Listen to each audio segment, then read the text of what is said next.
160 টাকায় ঘুরে আসুন সমুদ্র পাড়ে শরতের কাশফুল। ছাদকোলা 2 তলা পর্যটক বাসে করে মেরিন ড্রাইভ রোড ভ্রমণ। আপনি চাইলে এমন একটি সুন্দর চমৎকার জায়গা এক্সপ্লোর করতে পারেন খুব সহজে। ফার্স্টে চলে আসি বিকাল 3টায় চট্টগ্রাম টাইগার বাস মোড়ে। জনপ্রতি 80 টাকায় ভাড়ায় শহর ঘুরিয়ে বাইজে 3 রোড ডিসি পার্ক হয়ে চোচলা সানসেট পয়েন্টে চলে যাব।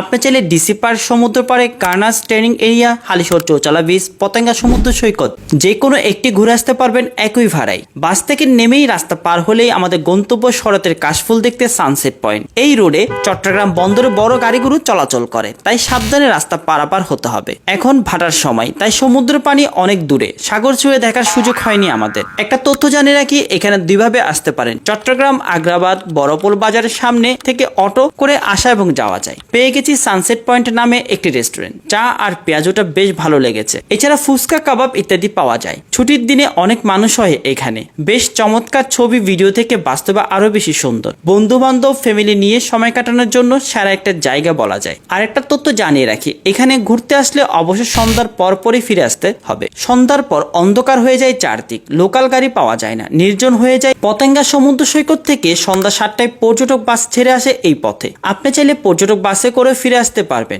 এই ক্ষেত্রে বাসের কন্ট্রাক্টর থেকে ফোন নাম্বারটি রেখে দিবেন এবং ফোনে যোগাযোগ করে রাস্তার পাশে দাঁড়াবেন। রাতের শহর দেখতে আসলে চমৎকার লাগছে ছাদকোলা বাস থেকে। আপনি চাইলে বন্ধু বান্ধব প্রিয়জন নিয়ে এমন একটি সুন্দর সময় উপভোগ করতে পারেন। ভিডিওটি কেমন লেগেছে কমেন্টে জানাতে পারেন।